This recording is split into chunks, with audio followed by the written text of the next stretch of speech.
Hi, I'm Dave Hansen. Today I'm talking with Paul Oss. And Paul is a minister, he's a psychotherapist. Paul, tell me a little bit about your professional background. Well, I began really to be a doctor in the field of medicine, but while I was in college I changed my major for theology, and I really wanted to go into the chaplaincy at the time, military chaplaincy, but I ended up being a parish pastor, very involved in youth work, and enjoyed it very much for 20 years, but I always wanted to go back and get my PhD in psychology, which I did, and then for 20-some years I was a psychotherapist in private practice. And then I wanted to get back into doing more work with people and as an organization, so I became a hospice chaplain for 6 years, and recently I served as a visitation pastor and outreach pastor for 7 years with a church in San Diego. Now, Paul, you've been very, very heavily involved with the TFT Foundation's mission to Africa. And I understand you're the one that put together the mission to Rwanda. Is that so? Right. And tell me, why did the TFT Foundation and why did you set up this organization, this organizational mission to go to Rwanda? For years I have felt a call for people who are disenfranchised, who are suffering in the world, and I wondered what I could do as a psychotherapist. If I had been an MD, I could go there and relieve some of the suffering with medicine, whatever. But it wasn't until thought-field therapy came along and I realized its tremendous effectiveness with trauma, and that most of the world has been traumatized in one way or another, especially the third world countries. And it suddenly dawned on me that this was an answer to some prayers that I had about how to be relevant in this crazy world of suffering. Thought-field therapy offered that. And so when I had heard about what was happening in Sudan here a few years ago, I originally planned to go there, having been in Kosovo after that tragedy. But some of the doors were closed for us to the Sudan. Mm-hmm. And suddenly the one opened up to Rwanda.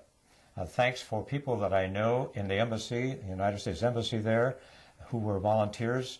They had started working with some of the orphans, about 1 million orphans from the genocide in Rwanda. Well, let's talk about that for a second. In Rwanda, there was an enormous, we can call it a tragedy, disaster. And for those that don't know, why don't we go through quickly and let people understand what has caused this problem in Rwanda? Well, it was 12 years ago in April that the Hutus decided to go after the Tutsis. And so with the propaganda machine and whatnot, they were able to convince people that one set of people are like cockroaches and dehumanize them to the point where they could kill them at random without a sense of conscience, where school children violated and abandoned their families, when families even intermarried, they would kill each other. It was a tragedy. Our country did not get involved in it. It was a real genocide then. A genocide. It took a long time for us to admit it. And so over 800,000 to 1 million people were slaughtered. Oh my. And then leaving the country, many of them escaped to other countries, to the Congo, to Tanzania, to Kenya, etc. Anyway, so there's the residual of the pain that hangs over that country. And the trauma that must exist there is tremendous. Right.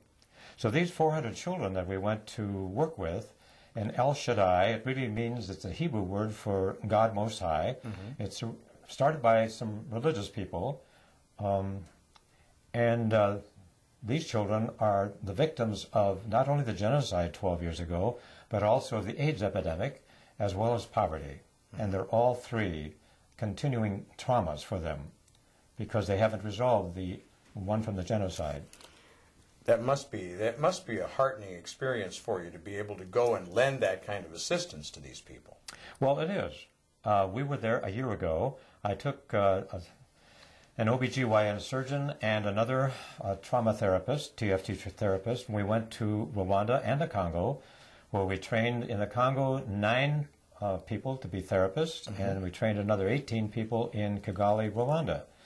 So we wanted to go back again this year to provide continuing education to see how well this is working for them, because we want to leave the country better than when we came. What did you find? Well, we found out they were very open to learning. Mm-hmm. And it was very difficult because in Rwanda particularly, the students knew who had murdered who, They knew what was going on. We couldn't get them to talk. They were just as quiet as mice coming into that first training period. And then we found out as we worked with them, we always do the therapy for those who have been traumatized in our training groups.